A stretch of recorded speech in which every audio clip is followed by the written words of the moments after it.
Hello again and welcome back to Project Plane Tree. This is episode 2 of installing a gunnel door.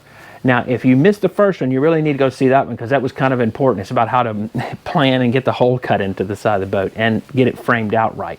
So this episode is going to be about taking the pieces that you cut out and making the door that it fits back in and getting your hinges to where they'll set up right to where the door will close right. There was a lot of lessons learned and a lot of nuances that you got to pay attention to. So let's take a look.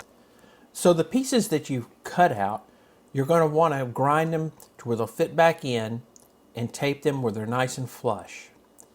Afterwards, you use butcher's paper to cut templates just as you did before to make strips of plastic that will marry against the door strikes. These will be epoxied in and held temporarily with drywall screws.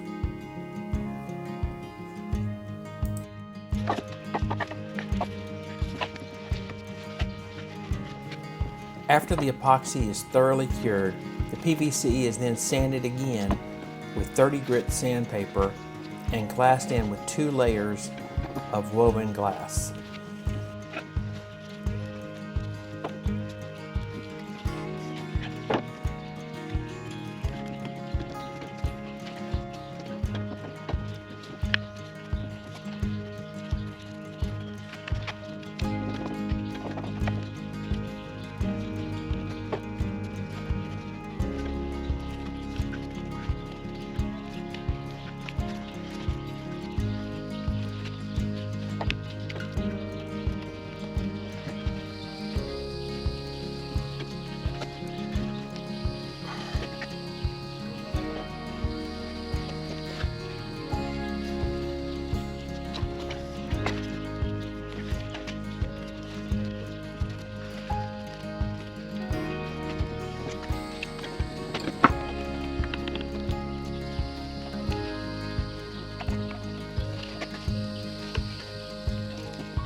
Once the fiberglass is cured, we tape it back into place again.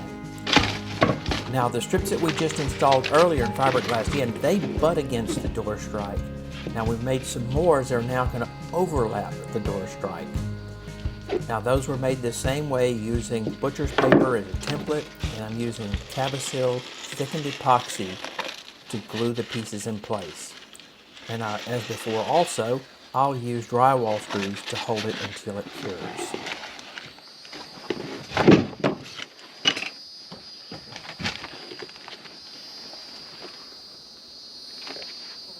To give proper clearance and to act as a spacer, I installed quarters every 4 inches all the way around. That tape also prevents epoxy from going places that it's not supposed to. Why did I use quarters instead of pennies? Well, it's a boat project. Everything's more expensive. No, just kidding. Quarters are better for gloved hands. I can't hold on to pennies very well with gloved hands.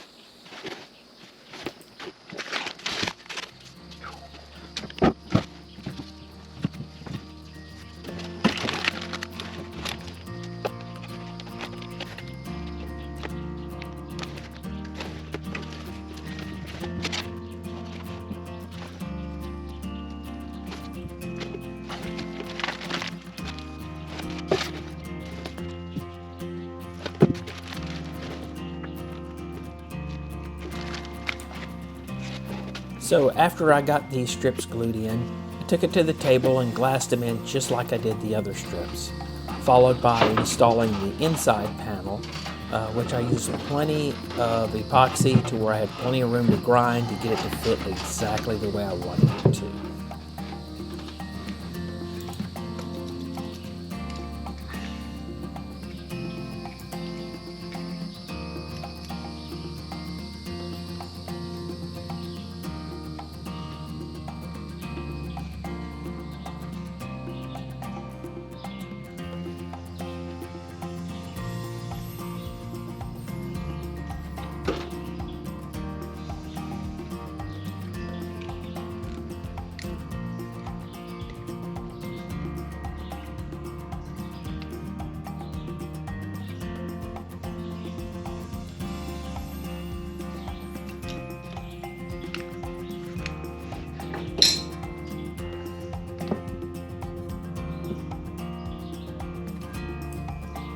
The common phrase, measure twice, cut once, is no exception here. I mean, if you make a mistake, it's not a real big deal. You can always fill it back in, unless you cut into too much of your glass. But you do want to minimize how much grinding and cutting you gotta do.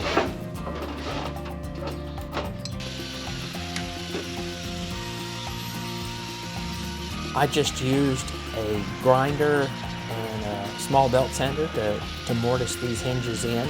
A router would work just as good. If you had a carbide bit on a router, would cut just fine. I just used these because I had them.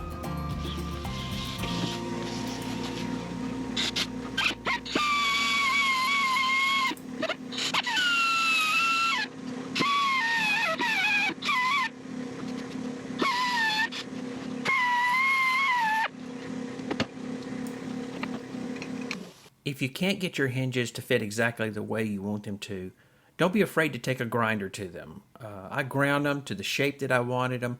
Then when I was through, I just used a cheapy polishing kit, and it got that shine right back to the way the hinges were when I bought them.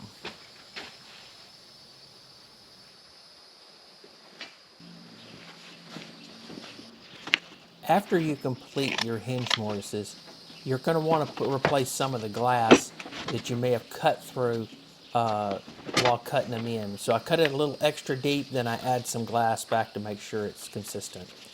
One thing I did mention is I never planned my fasteners correctly.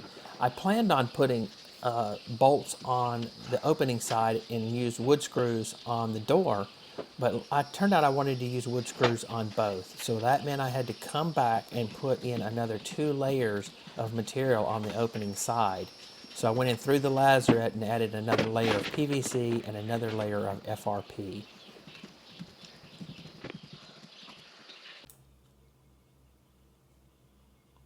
So at the end of the first episode, I asked the question, what's going on with those hinges and what's up with the tape? Well, what I did is I taped off my hinges and added a layer of PVA. Then I took a bed of Cabasil thickened epoxy and I put it on both my door and my door jamb. I then put the door in place, held it with tape and whatever, and then once it cured a day later, I pulled it off and it left these impressions. And these nice impressions, what that does, it takes the weight off of the fasteners and puts it directly on the hinge. And also, it registers where to drill the holes.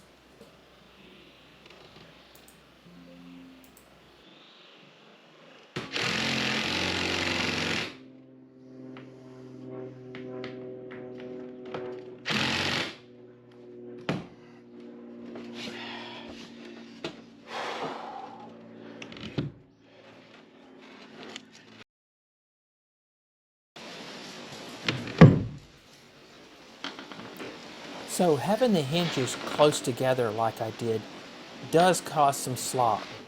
And it's not really a bad thing. It doesn't cause the door to drag and the hinges still look great.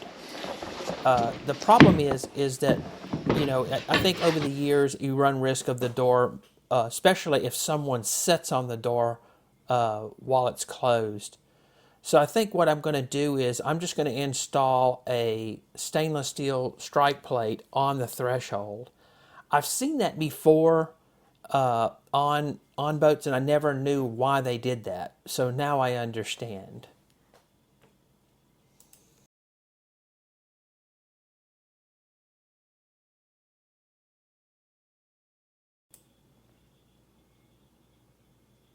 You can see here why I chose to put both the hinges at the top.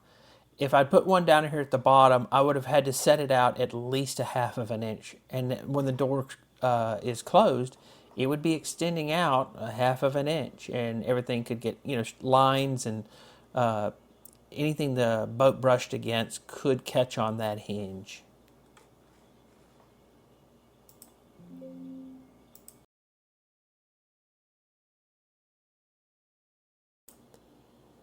It turned out well. I still have a lot of fairing to do and finish work, but the hinges look really nice. I'm happy with them.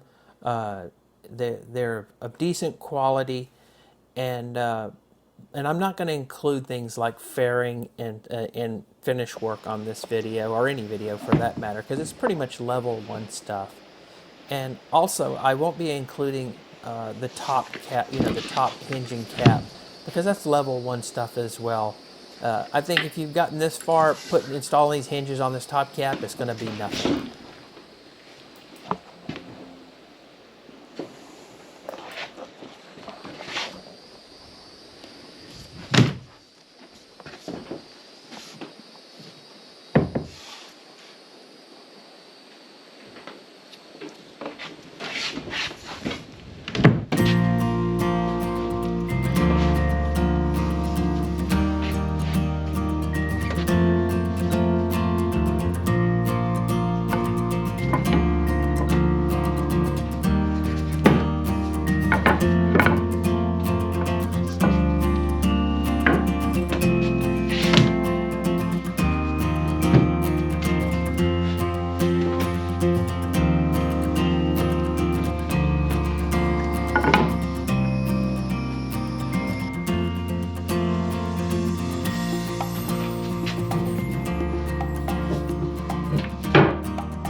Well, that concludes part 2 of installing a gunnel door. It was every bit of as hard as I thought it would be, but certainly worth it. And you can always tell when somebody says it's worth it and they really mean it by asking them, would you do it again? And absolutely I would. This adds so much more value to the equation by having this door and not having to climb over the rail. Everything from here on is mentioned, all the stuff like putting on the top and finishing it out. That's all level 1 stuff. It's nothing tough there. If you can do what you've seen on these 2 videos, you can install a gunnel door. So don't forget to like and subscribe, and we'll see you on the next episode of Project Plane Tree.